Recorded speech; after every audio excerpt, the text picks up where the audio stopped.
Pernah nggak sih pas bangun pagi baru mau napak ke lantai, kok tumit rasanya sakit banget, kayak ditusuk gitu? Nah, kalau pernah, tenang, Anda nggak sendirian. Di bahasan kali ini, kita bakal kupas tuntas apa sih penyebab umum rasa sakit yang ganggu ini. Dan yang paling penting, gimana langkah-langkah praktis buat ngatasinnya. Oke, kita langsung aja ya. Pertanyaan ini, setiap pagi tumit saya sakit saat pertama kali berdiri. Apa penyebabnya? Wah, ini kayaknya mewakili perasaan banyak banget orang ya. Rasa sakit yang tajam banget pas langkah pertama di pagi hari. Tapi anehnya, perlahan-lahan berkurang kalau udah mulai jalan. Nah, ini gejala klasik yang bakal kita bedah bareng-bareng. Jadi, apa sih sebenarnya yang terjadi di dalam kaki kita? Biar solusinya pas, kita harus jadi detektif dulu nih. Cari tahu akar masalahnya. Yuk kita mulai investigasinya. Dan ternyata nih, di sebagian besar kasus, pelaku utamanya adalah kondisi yang namanya plantar fasciitis. Kedengarannya mungkin agak ribet ya namanya, tapi tenang aja, konsepnya sebenarnya simpel kok dan penting banget buat kita tahu. Oke, coba bayangin deh, di telapak kaki kita tuh ada semacam pita karet tebal yang ngebentang dari tumit sampai ke jari-jari. Nah, itu namanya plantar fascia. Masalahnya, pas kita tidur, kaki kita kan rileks tuh. Seringnya jari-jarinya agak nunjuk ke bawah. Ini bikin si pita karet tadi jadi mengerut atau memendek berjam-jam.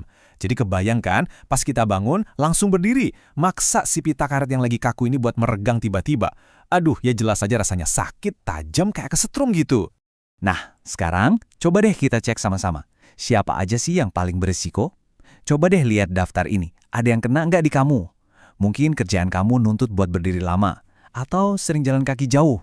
Atau jangan-jangan berat badan lagi berlebih. Bisa juga loh dari sepatu yang kita pakai sehari-hari ternyata nggak ngasih topangan yang pas. Ini semua tuh petunjuk penting buat ngerti kenapa tumit kita bisa sakit.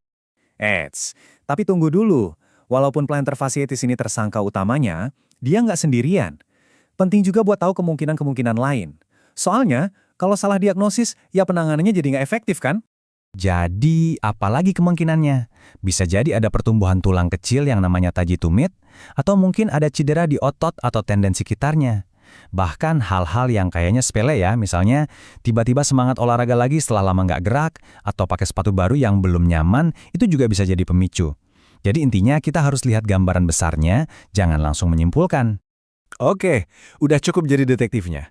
Kita udah tahu beberapa kemungkinan penyebabnya. Sekarang, bagian yang paling ditunggu-tunggu. Apa yang bisa kita lakuin? Yuk kita buka toolkit kita, isinya solusi-solusi praktis dan alami yang bisa langsung dicoba di rumah buat ngilangin rasa nyerinya. Ini dia nih, 4 langkah jitu yang bisa kita lakuin. Pertama, istirahat. Coba deh kurangi aktivitas yang neken tumit banget. Kedua, dukungan. Pastiin sepatu yang kita pakai itu empuk dan enak buat lengkungan kaki. Ketiga, kompres es buat ngurangin radangnya. Nah yang keempat ini dengerin baik-baik, ini bisa jadi game changer-nya nih. Lakukan peregangan ringan buat betis dan telapak kaki sebelum kamu turun dari tempat tidur. Jadi si plantar fascianya itu dipanasin dulu pelan-pelan, biar nggak kaget pas kita berdiri. Kalau emang rasa sakitnya udah ganggu banget, minum obat pereda nyeri yang dijual bebas, kayak paracetamol itu boleh aja kok. Tapi ingat ya, ini cuma buat ngilangin gejalanya sementara, bukan buat nyembuhin akarnya. Dan yang paling penting, selalu ikutin dosis yang dianjurkan di kemasannya. Oke, perawatan di rumah itu emang bagus banget buat langkah awal. Tapi kita juga harus pinter-pinter tahu kapan saatnya bilang, oke, ini waktunya minta bantuan profesional. Nah, kapan sih titik itu? Mengenali momen ini penting banget loh. Ini dia red flags atau tanda-tanda bahayanya. Kalau udah beberapa minggu coba cara-cara rumahan tapi nggak ada kemajuan sama sekali, atau malah muncul bengkak, kemerahan, atau tumitnya anget pas dipegang, jangan ditunda-tunda lagi. Apalagi kalau sakitnya parah banget sampai susah jalan. Anggap aja ini sinyal dari badan kita yang bilang, "Hey, ada yang lebih serius nih, ayo periksa." Terus ke dokter mana?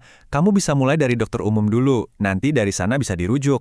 Atau kalau mau langsung ke spesialisnya, kamu bisa ke dokter ortopedi. Mereka yang bakal ngecek lebih dalam dan mungkin ngasih opsi lain, misalnya kayak fisioterapi. Jadi, yuk kita inget-inget lagi nasihat penting ini. Kaki kita tuh kerja keras loh, nopang seluruh badan kita tiap hari.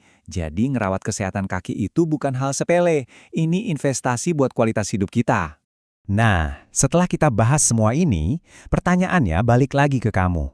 Dari semua tips tadi, langkah pertama mana nih yang bakal kamu coba besok pagi? Mungkin mau coba peregangan simpel sebelum bangun? Atau nyiapin kompres es dari malam? Memilih satu langkah kecil aja buat dimulai besok, itu udah langkah yang keren banget loh buat menuju pagi hari yang bebas dari rasa sakit.